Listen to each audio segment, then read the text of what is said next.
तो solo levelling के chapter 1 के एंड में डंजन का जो गेट है वो फाइनली ओपन हो जाता है और संग बाकी सभी हंटर के साथ अंदर जाने का फैसला करता है। अब आगे सभी हंटर्स डंजन खुलने के बाद अंदर जाना शुरू करते हैं और वही कैंटीन वाला जिसने संग को बताया था कॉफी जो है खत्म हो चुकी है वो सबको अंदर जाते हुए देखता है कि तभी कैंटीन से दूसरा शख्स उससे आके पूछता है कि तुम यहाँ पे क्या कर रहे हो, जिस पर वो कैंटीन वाला बताता है कि उसको दरअसल इस बात का बुरा लग रहा है कि वो संग जिनवू को एक कप कॉफी नहीं दे पाया। वो बताता है कि संग जिनवू ई रैंक के हंटर्स में भी सबसे ज्यादा वीक है और फिर पूछता है कि आखिर अभी वो किस लेवल के डंजन में गए हैं, जिस पर वो दूसरा कैंटीन वाला बताता है कि ये जो डंजन है ये डी रैंक की डंजन है और ये भी बताता है कि जब से वो हंटर एसोसिएशन के लिए काम कर रहा है उसने आज तक एक बार भी संग जिनवू को किसी डंजन से बिना जख्मी हुए आते हुए नहीं देखा। और उसके बाद हमें डंजन के अंदर का सीन दिखाया जाता है जहाँ पे संग जिनवू ऑलरेडी जख्मी हो चुका है और जूही उसको हील कर रही है। जूही संग से पूछती है कि आखिर वो क्यों एक हंटर बनने की जिद में है। वो संग से कहती है ऐसे ही लड़ते रहो और एक दिन तुम बहुत ही बड़ी मुश्किल में फंसने वाले हो। इसमें संग जो है उससे माफी मांगता है,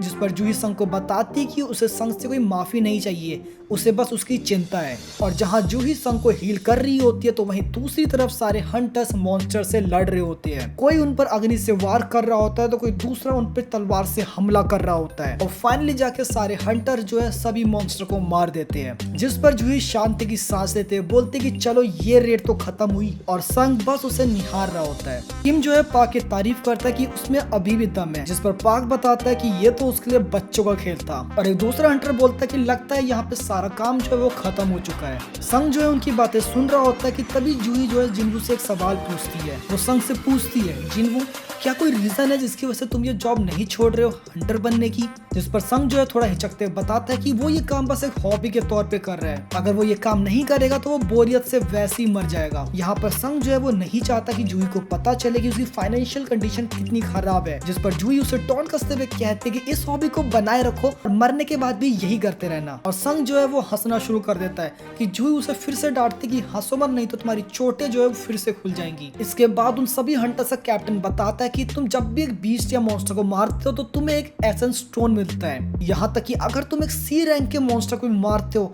तो तब भी तुम्हें एक ऐसा एसेंस स्टोन मिलता है जिसकी कीमत कम से कम 10 मिलियन होगी। लेकिन खैर एक ई रैंक के हंटर जैसे कि जिनवू के लिए एक सी रैंक के मॉन्स्टर को मारना भी बहुत ज्यादा मुश्किल होगा और संग भी जो है वो अपने एसेंस स्टोन को ही देख रहा होता है जो उसको ई रैंक के मॉन्स्टर को मारने के बाद मिला है, जिसकी कीमत बहुत ज्यादा नहीं है। और वो अपने आप से कहता है कि उसने अपनी जिंदगी जो जोखिम में रखी है उसके बदले में ये एसेंस स्टोन कुछ नहीं है। तो तभी एक शख्स आवाज देता है कि हे सुनो, यहाँ पे एक और रास्ता है। सभी हंटर्स वहाँ पे पहुँचते हैं। मिस्टर सॉन्ग कहते हैं एक डबल डंजन, यानी कि ऐसी चीजें सच में एग्जिस्ट करती है। और तभी वो अपनी अग्नि की शक्ति से उस गुफा के चारों ओर रोशनी कर देते हैं। इसके बाद वो सभी हंटर्स को इकट्ठा करते हैं और कहते हैं हे सुनो, डंजन का दरवाजा जो है वो तब तक बंद नहीं होगा जब तक हम उसके बॉस को नहीं मार देते हैं। और जैसे कि डंजन का दरवाजा अभी भी खुला है, यानी कि मेन बॉस अभी भी इस डंजन के अंदर जिंदा है। अक्सर ऐसी सिचुएशन में हमें एसोसिएशन में पहले कॉल करना होता है और जब तक कोई डिसीजन नहीं लेते हमें वेट करना होता है। लेकिन मिस्टर सॉन्ग के लेकिन बोलते ही बाकी सभी हंटर्स उनकी तरफ देखने लगते हैं। इसके बाद मिस्टर सॉन्ग कहते हैं कि अगर हम ऐसा करते हैं तो अंदर जो भी बॉस है हो सकता है उसे कोई दूसरा हंटर मार दे और फिर जो भी टोटल प्रॉफिट होने वाला होगा उसमें हमारे पास बहुत ही कम आएगा। तो क्यों ना हम ऐसा करें कि हम खुद ही उस डंजन के अंदर जाके उस बॉस को अपने आप ही मार दे। जिस पर सभी 17 हंटर्स एक वोट करने का फैसला करते हैं और जो भी निष्कर्ष निकलेगा उसको सभी को मानना होगा। इसके बाद जो है वोटिंग जो है शुरू हो जाती है और कई लोग अंदर जाने के लिए राजी हो जाते हैं और कई लोग मना करते हैं और मना करने वाले शख्स में से जूही भी एक थी। और अंत में दोनों ही पक्ष में 8-8 वोट होते हैं और अब सिर्फ संग बचा होता है, यानी कि अब संग के वोट से फैसला होगा कि अब जो ये हंटर्स है वो अंदर जाएंगे कि नहीं। और इसी बीच संग भी सोचता है कि उसके पास कोई सेविंग्स नहीं है और उसे अपनी छोटी बहन को कॉलेज भी भेजना है और साथ में उसकी जो मॉम है वो भी हॉस्पिटल में एडमिट है। ये जो फैसला है ये मैं अपने परिवार के लिए कर रहा हूँ। और वो फैसला करता है कि वो अंदर जाएगा और वो अपने आप से कहता है कि उसे हिम्मत की जरूरत है